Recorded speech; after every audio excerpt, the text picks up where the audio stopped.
Eine halbe Stunde Meditation ist absolut notwendig. Außer, wenn man sehr beschäftigt ist. Dann braucht man eine ganze Stunde. Der Ausspruch ist von Franz von Sales. Er war Fürstbischof von Genf im 16. und 17. Jahrhundert und auch der Mitbegründer vom Orden der Salenser.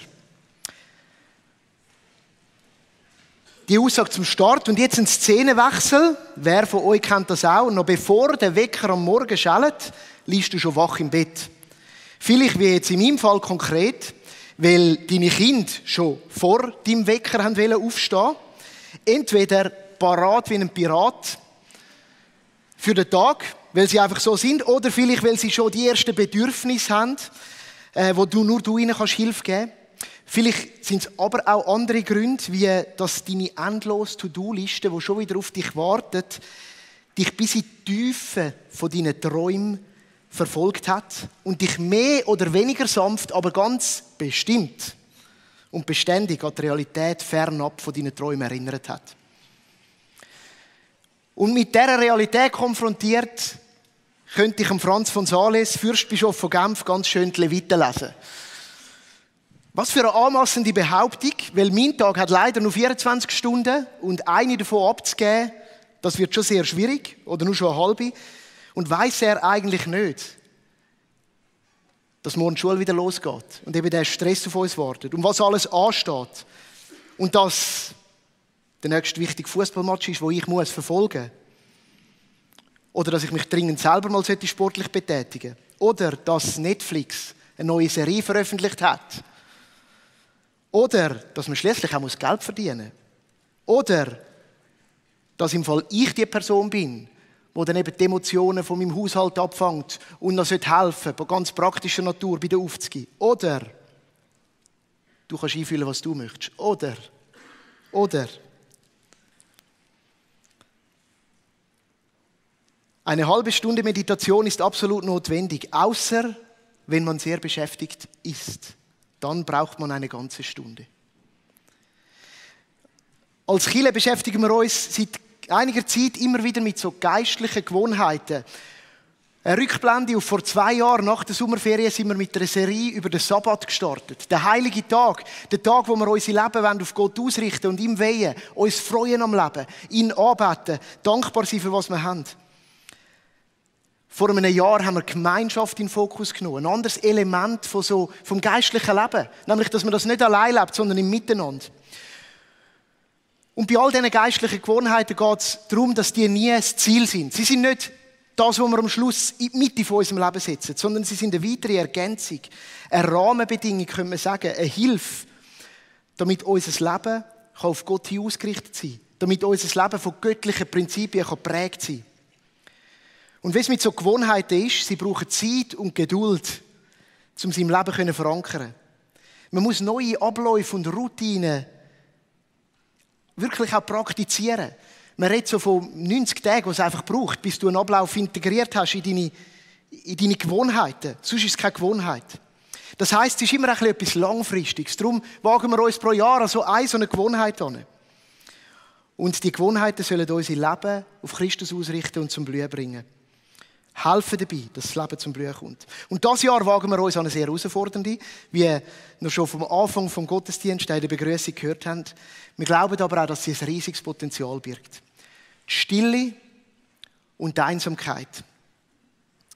Und vielleicht gerade in dieser geschäftigen und lauten Welt, wo wir drin leben, wo durch ständige Erreichbarkeit, wir alle, nur schon durch unsere Gerätschaften, die man so üblicherweise hat, immer irgendwo connected sind, berieselt sind, immer die nächsten News parat haben, und zwar einfach gerade im Hosensack, wenn du es rausnehmen willst, oder auch die Verbindung zu anderen Menschen, über WhatsApp oder was auch immer, da fällt es uns manchmal durchaus schwer, um wirklich zur Ruhe zu kommen. Die geistliche Gewohnheit von der Stille und von der Einsamkeit ist in dem Sinne auch ein dringend benötigtes Gut in unserer Zeit. Oder wie Theologin Ruth Haley Barton, amerikanische Theologin, in ihrem Buch schreibt und dabei spannenderweise gerade unsere Gruppe auch im Fokus nimmt. Ich habe mich entschieden, über Einsamkeit und Stille zu schreiben, weil ich glaube, dass Stille die anspruchsvollste, notwendigste und am wenigsten praktizierte spirituelle Disziplin unter evangelikalen Christen heute ist. Es ist eine Einladung, dass wir gemeinsam über die nächsten 4 Wochen uns von dem Thema Stille und Einsamkeit möchten inspirieren lassen, herausfordern lassen und vielleicht das auch zum Anlass nehmen, um zu sagen, wir lassen uns mal auf das ein. Und wie wir das immer möchten machen, tun wir das in dem, dass wir von Jesus lernen. Das passt auch zu unserem Jahresthema, unterwegs sein, ausgerichtet auf Jesus. Und wir möchten seinem Ansatz, wenn er durchs Leben ist, den beobachten und von dem abgewinnen, was wir daraus nehmen können. In Matthäus 11 hat er seinen Nachfolger, den Schülerinnen und Schülern, die er zugerufen, wenn ihr mit mir im Gleichklang lebt, könnt ihr aufblühen. Die Lasten, die ich euch zu tragen gebe, sind leicht. Und der Gleichklang, der Einklang mit dem Schritt von Jesus, den möchten wir so im Hinterkopf haben, wenn wir uns auch überlegen, was das mit Stille könnte zu tun haben.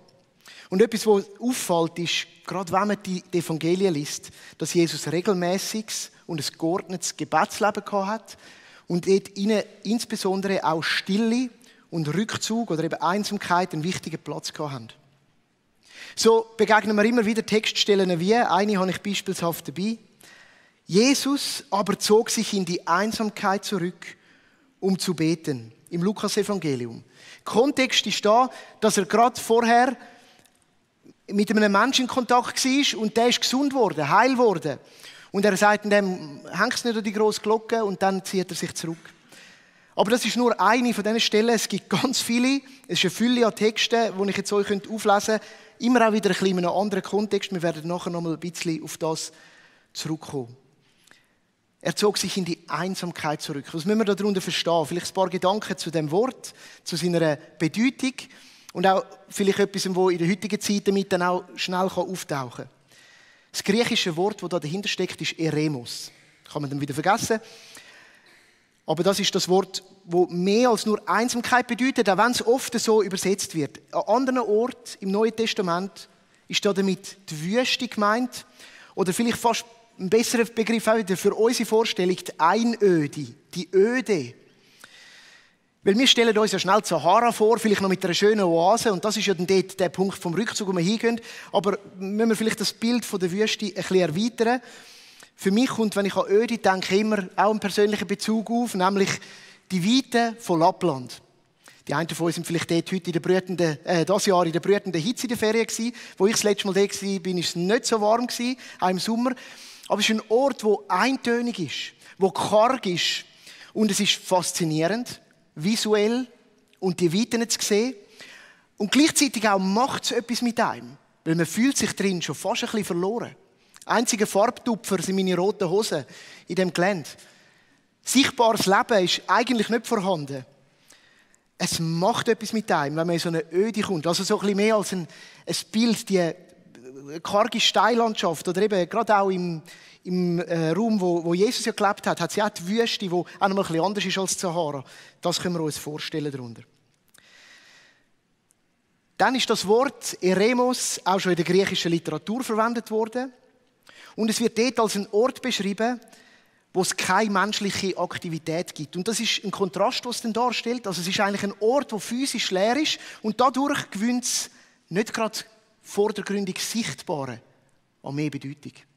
Also es ist ein Ort, der dafür steht, dass man von dem, was man so gerade so sieht, sich ein bisschen entziehen und an das anschauen, was nicht vordergründig sichtbar ist. So haben sie schon in der griechischen Literatur das Wort mitverwendet.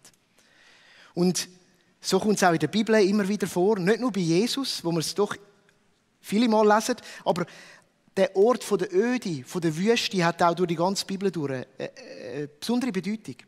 Es ist der Ort von der Gottesbegegnung. Wenn ich denke an Mose, am Dornbusch.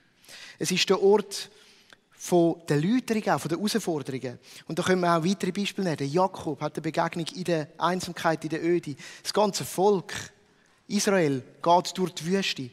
Also mit dieser Örtlichkeit kommt immer mehr mit. Nämlich ein Ort, wo man Gott erlebt, erfährt, wo aber auch herausfordernd ist. So ein bisschen die beiden Seiten. Jetzt zu dem Wort Einsamkeit, wie es in den Evangelien verwendet wird. Für uns heute ist das ein Reizwort auch. In den Medien ist es sehr breit und populär und es ist negativ konnotiert. Einsamkeit ist die Volkskrankheit. Und vielleicht würde es sich lohnen, jetzt, wenn wir an die Serie gehen, das Wort kann man trotzdem so sagen, aber dabei auch eine andere Betonung zu hören, nämlich die Abgeschiedenheit oder eben der Rückzug. Weil es durchaus auch ein Ort ist, wo erstrebenswert ist zu suchen in diesem Kontext. Also nicht etwas, wo man nur dagegen ankämpfen muss. Auch nicht etwas, das einfach mit Schmerz über fehlende Beziehungen und über das Alleinsein verbunden ist. Also denken wir doch an bewusste Abgeschiedenheit, die eben auch Möglichkeiten schafft, um den Fokus zu verändern. Von dem, was immer so gerade da ist und auf uns einprasselt, hin zu dem, was manchmal nicht gerade so sichtbar ist.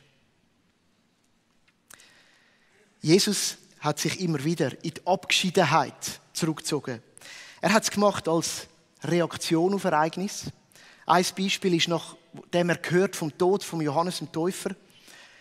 Das hat ihn betroffen gemacht. Das hat ihn bewegt. Er hat sich zurückgezogen in die Einsamkeit, in die Abgeschiedenheit. Oder wo ihn die Leute gerade wollten, zum König krönen, nachdem er sie gespiesen hat. Heisst, und Jesus hat sich zurückgezogen. Also es war eine Reaktion auf Sachen, die geschehen sind.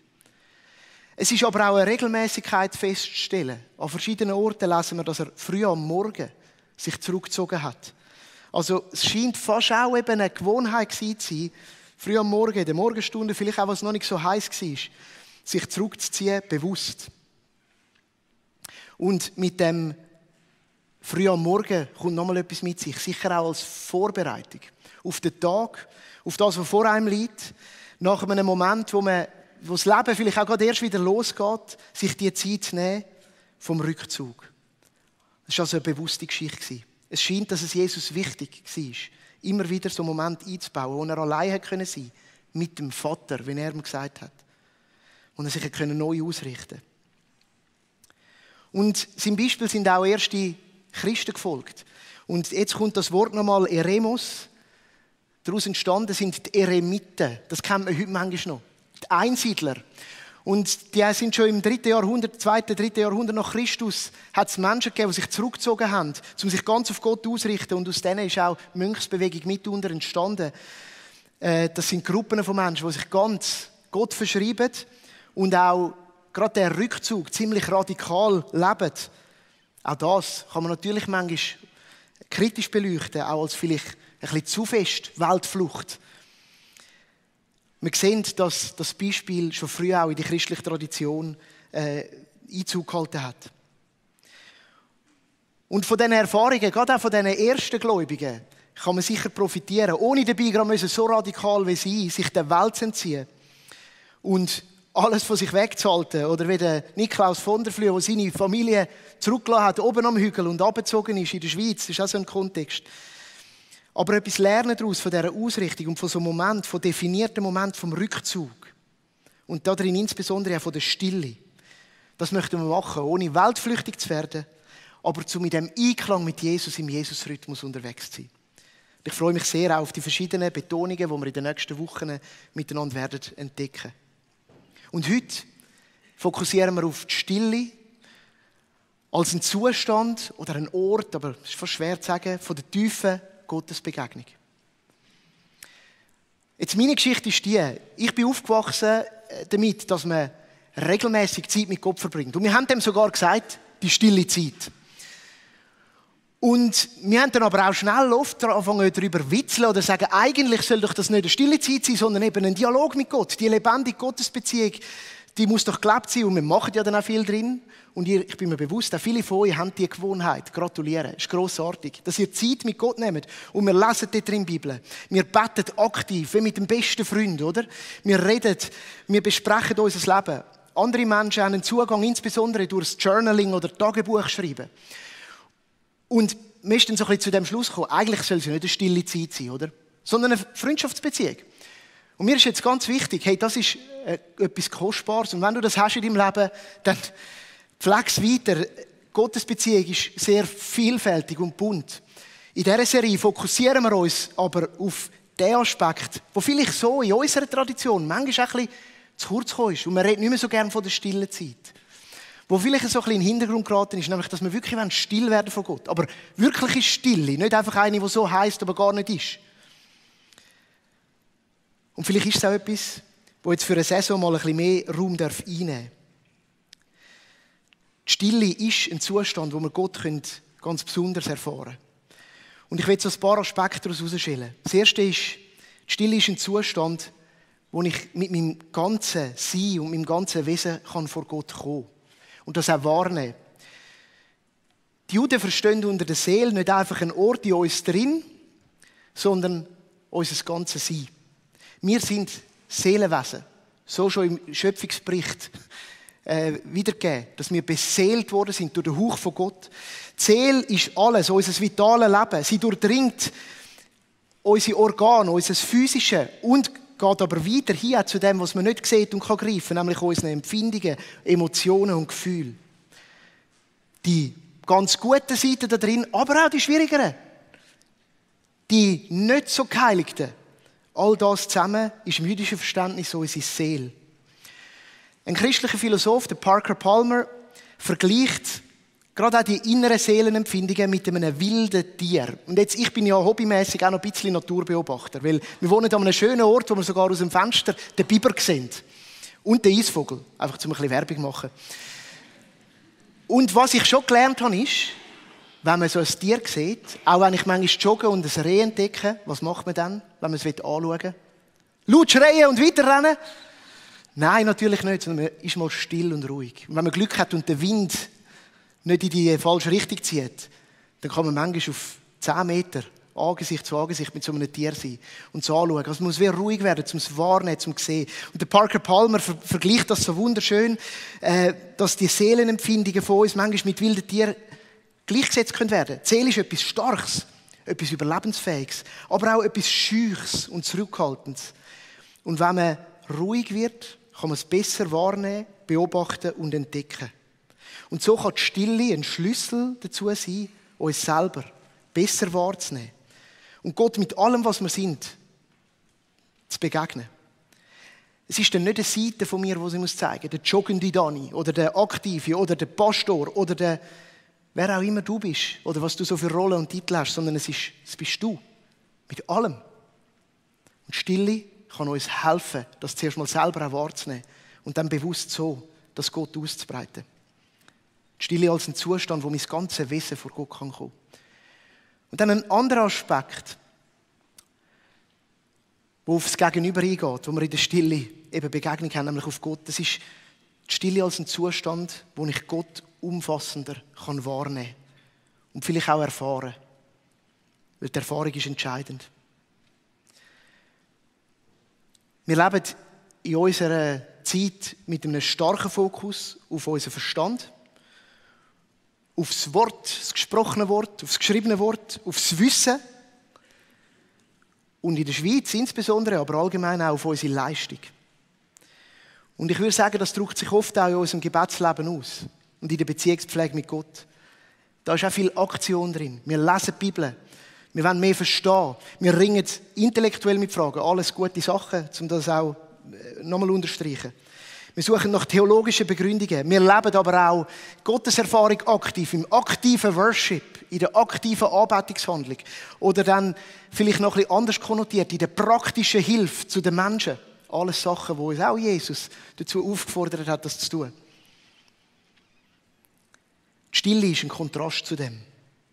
Die Stille ist ein aktiver Ausdruck, dass ich mit Gott passiv in Verbindung treten darf.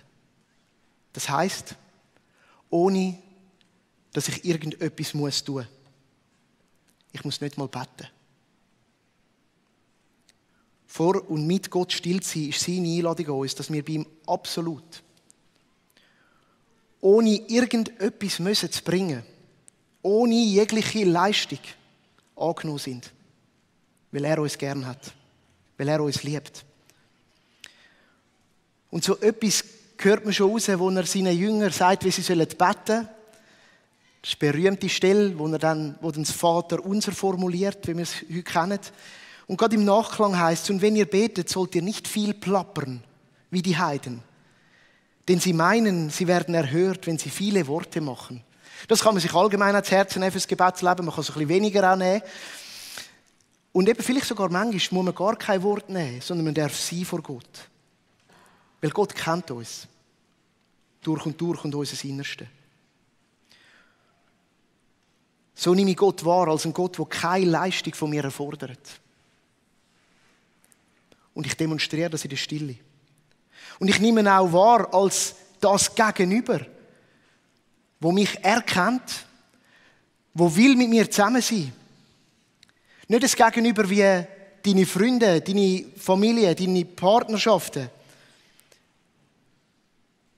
Weil du bist Mensch, ich bin Mensch und er ist Gott. Er ist Schöpfer, er ist der einzige Referenzpunkt außerhalb unserem Universum. Das macht ihn so anders. Und gleich ist das so faszinierend, dass wir mit dem in Bezug treten. Und in der Stille können wir das besonders gut auch erleben. Er ist der Ursprung von allem Sein und auch von meinem Sein. Und er erkennt mich. Er erkennt mich als ein Detail in dieser riesigen Schöpfung, in allem drin. So nehme ich Gott wahr als jemand, der da ist, für mich und mit mir. Und das ist übrigens auch für all die unter uns, die vielleicht auch sagen, das so still werden und das ist mir so zu nahe am Fernöstlichen und an diesen Meditationspraktiken. Das ist der grosse Unterschied von der christlichen Meditation, die eine 100-jährige, längere Tradition hat. Meditation heisst tiefes Nachdenken. Es ist, dass es immer ausgerichtet ist auf den dreieinigen Gott, auf mein Gegenüber, auf einen externen Referenzpunkt. Und es ist nie eine Reise in die innere Leere, ins Nichts, in mich hinein, wo ich mich verliere. Es kreist um den Schöpfer. Es kreist um mein grosses Gegenüber. Es ist eine Ausrichtung auf das Leben von Jesus Christus. Es ist eine Ausrichtung auf den Heiligen Geist als die belebende Gegenwart. Das ist ein riesen Unterschied. Und der ist wichtig. So erfahre ich die Stille als einen Ort oder einen Zustand, wo ich Gott auch als mein Gegenüber wahrnehmen kann. Und ein weiterer Aspekt, den ich persönlich enorm schätze und auch entdeckt habe über die vergangenen Jahre, ist, dass ich Gott erfahre als der Gott, der mir Geborgenheit gibt und mich hebt, in dem ich geborgen bin. Ich versuche seit schon ein bisschen mehr als 3 Jahren, ich versuche. Und das ist auch meine Ermutigung, ich versuche, täglich einen Moment still zu sein vor Gott. Und es gelingt mir nicht immer. Für mich ist es aber eine bewegende Reise in die Erfahrung von wahrem Vertrauen. Ich bin ein Mensch, der gern handelt, der gern Kontrolle hat, der gern macht. Still sein zwingt mich dazu, zu vertrauen. Dass Gott da ist und das wahrzunehmen. Das zu erleben. Angesicht von Angesicht mit Jesus zu sitzen. In Gott geborgen. Es ist die Erfahrung für mich von Aussagen, die wir lesen an verschiedenen Orten, aber so beispielshaft im Psalm 139, Vers 5, von allen Seiten umgibst du mich und hältst deine Hand über mir. Es tut mir enorm gut. Am Anfang vom Tag das schon einfach als Grundlage zu erleben. Manchmal schaffe ich es nicht am Anfang, dann ist es vielleicht am Abend. Nach allem, was war. Oder irgendwann zwischendurch, wenn ich merke, jetzt bräuchte ich eigentlich den Moment. Es ist eine Gnadenerfahrung. Es ist eigentlich das Evangelium erlebt. Weil am Schluss ist es Gott, der zu mir durchdringt und ich kann nichts tun selber. Es ist die Erfahrung, dass er den Weg zu mir genommen hat. Zum mit mir sein. Zum mich retten. Aus allem raus. Das Einzige, was ich tun kann, ist, mich Gott hingeben.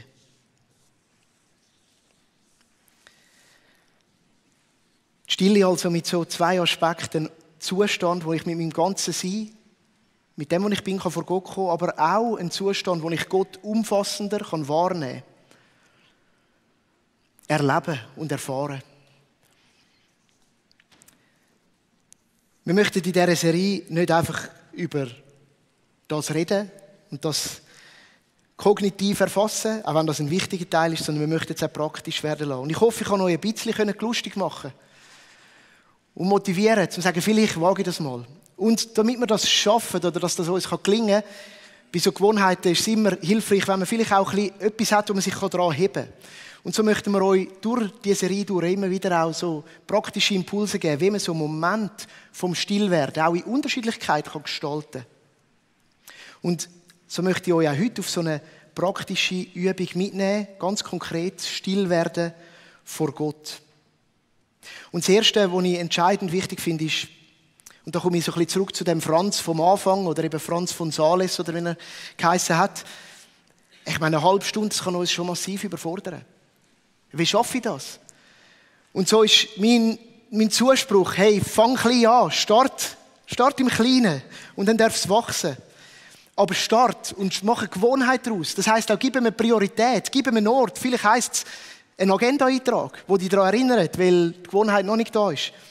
Und dann start im Kleinen. Bei mir sind es jetzt 10 Minuten. Aber man kann auch mit 5 starten. Wo man sagt, einfach 5 Minuten mal. Hey, ist im Fall schon eine rechte Challenge, muss ich ehrlich sein. Und dann bist du gnädig mit dir selber. Und was ich mache, ist, ich stelle einen Wecker. Einfach schon, dass ich nicht auf die Uhr schauen muss. Und dann hatte ich eine Zeit lang einen Wecker gehabt, der wirklich mich richtig rausgeschält hat. Und ich gedacht, nein, das ist nicht so gut.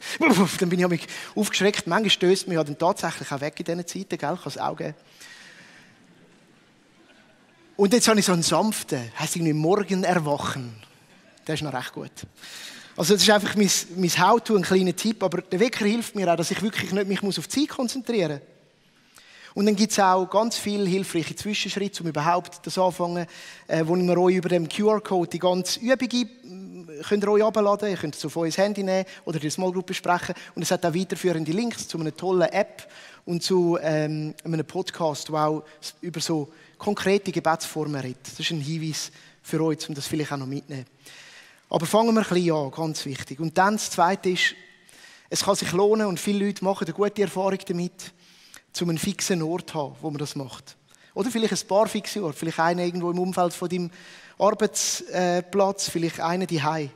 Das kann sein, eine Ecke in deinem Schlafzimmer, ein bequemer Stuhl, vielleicht hast du ein Büro, wo du dich zurückziehen kannst. Das musst du herausfinden. Aber manchmal lohnt sich das auch für die Gewohnheit, einen fixen Ort zu haben, wo man weiss, da ist der Ort, wo ich Gott begegne. Ein Bekannter von mir hat schon vor ein paar Jahren gesagt, ich habe mir mein eigenes Heiligtum mit Gott eingerichtet. Und das hilft ihm enorm, um einen Ort zu haben, wo sagen, da begegne ich Gott. Und ich weiss, viele von euch haben das auch schon, erzählen einander davon und wählen euch doch so einen Ort aus. Und wir haben darum auch so einen gemacht, der vielleicht dann auch bleibt über die Serie hinweg. Das ist jetzt einfach so ein kleines Wohnzimmersetting. Und jetzt lade ich euch ein, mit mir zusammen an den Ort zu kommen, wenn wir so weitergehen, was einem helfen kann, um einen Moment ruhig zu sein vor Gott. Und ihr dürft das im Fall jetzt auch gerade mitmachen, wenn ihr wollt. Es ist natürlich ein anderes Setup da mit so vielen Menschen. Aber auch das ist eine spannende Erfahrung. Etwas, was hilft, ist, wenn ihr einen Ort habt, wo ihr bequem sitzen könnt. Das heisst, entspannt sitzen könnt. Weil der Körper ist eben auch etwas von unserem Sein. Und wenn der nicht verkrampft schon ist, dann hilft das enorm.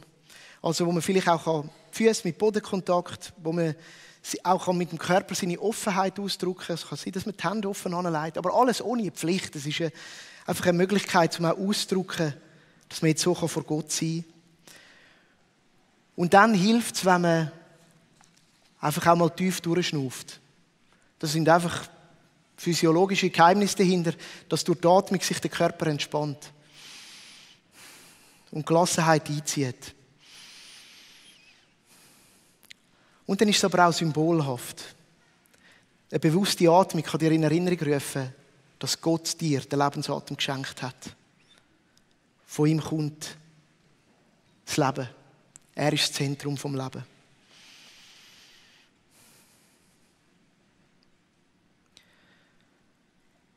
Und dann kommen wir in die Stille. Und der Ansatz, den wir heute miteinander anschauen, der heisst auch das zentrierende Gebet.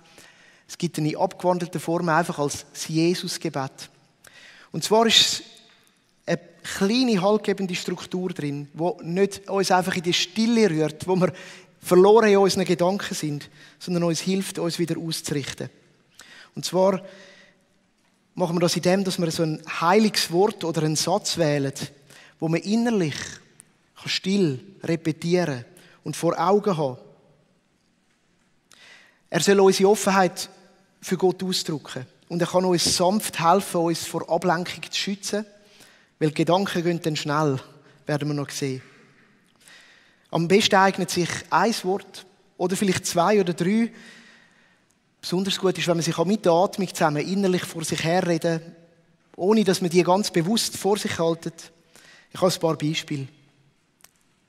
Jesus Christus. Oder liebender Vater. Oder guter Hirt. Oder treuer Versorger. Das kann man ganz frei gestalten, auch vielleicht was man ganz persönlich braucht. Ich persönlich habe innerlich das Wort von mir, Jesus Christus. Es ist ein Bekenntnis. Das heißt nämlich, Jesus ist der Christus. Und beim Einschnaufen sage ich, Jesus. Innerlich. Und beim Ausschnaufen, Christus. Er ist der verheißene Retter. Er ist der, auf den ich mich konzentrieren will, ausrichten. Und indem ich mich dann so auf Christus ausrichte, kann ich meine Gedanken und Regungen versuchen loszulassen. Und jetzt Achtung, kaum werden wir still, kommen sie sofort. Sie ploppen auf. Das sind Geschichten in meinem Kopf. Das sind Erlebnisse. Das sind Sorgen und Nöte. Das sind Fantasien. Und manchmal ertappe ich mich dabei, dass ich diesen ganzen Geschichten schon gefolgt bin. Und in dem Moment muss man das nicht verurteilen, sondern wahrnehmen.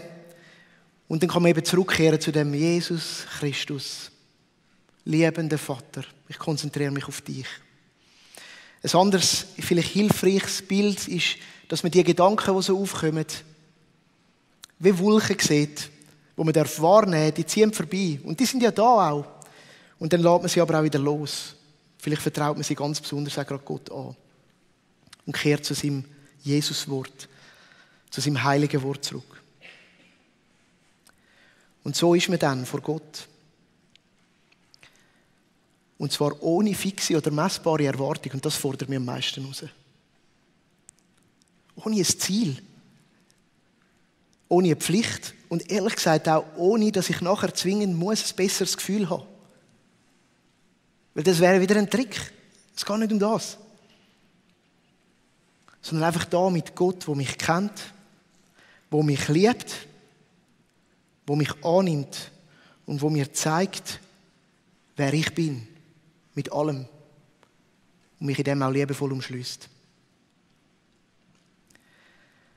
Und so möchte ich euch jetzt einladen, dass wir einen Moment still vor Gott sind, bevor uns die Band auch wird dann mitnehmen und musikalisch wird dazukommen. Und so sind wir ruhig, entspannen uns, schliessen unsere Augen, das kann helfen in diesem Raum hinein. Machen uns auf für Gott auch mit unserem Körper. Atmet ruhig. Beim Einatmen können wir unser Wort innerlich vor uns heben.